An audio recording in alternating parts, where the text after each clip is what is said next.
ഒരൊറ്റ ചോദ്യമേ ഉള്ളൂ. 1947 ശേഷം ഇന്ത്യയെ നമ്മൾ ഇന്ന് കാണുന്ന ഇന്ത്യയാക്കി തീർത്തത് നമ്മുടെ വിദ്യാഭ്യാസ സമ്പ്രദായമാണ്. നമ്മൾ അന്ന് സ്ഥാപിച്ച IITs, IIMs, AIIMS ഇവയിൽ നിന്ന് പഠിച്ചിറങ്ങിയ ഡോക്ടേഴ്സ്, എൻജിനീയേഴ്സ്, സയൻറ്റിസ്റ്റ് ഇവരാണ് ഇന്നത്തെ ഇന്ത്യയെ ബിൽഡ് ചെയ്തത്.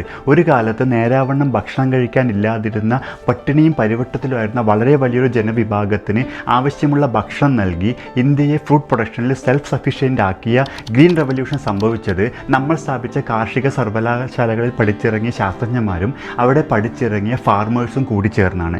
ഇന്ന് ലോകത്തിൻ്റെ IT വ്യവസായത്തിൻ്റെ തലപ്പത്ത് ഏതെങ്കിലും ഒരു ഇന്ത്യക്കാർ ഇരിക്കുന്നുണ്ടെങ്കിൽ ആ വ്യക്തി ഈ വിദ്യാഭ്യാസ സമ്പ്രദായത്തിൻ്റെ പ്രോഡക്റ്റാണ്. നമ്മുടെ ലൈഫ് എക്സ്പെക്റ്റൻസി ഇൻക്രീസ് ചെയ്യിക്കുന്നതിലും നമ്മുടെ ഇൻഫൻറ്റ് മോർട്ടാലിറ്റി റേറ്റ് കുറയ്ക്കുന്നതിലും വളരെ വലിയ പങ്ക് വഹിച്ച് നമ്മുടെ ഹെൽത്ത് സിസ്റ്റം ഡിസൈൻ ചെയ്തത് ഈ പഠിച്ചിറങ്ങിയ ഡോക്ടേഴ്സും അവിടെ പഠിച്ചിറങ്ങിയ ആളുകളും ചേർന്നിട്ടാണ്. അത്തരമൊരു വിദ്യാഭ്യാസ സമ്പ്രദായത്തിന് തുരങ്കം വെക്കാനാണ് ഇപ്പോഴത്തെ BJP സർക്കാർ ശ്രമിക്കുന്നത്.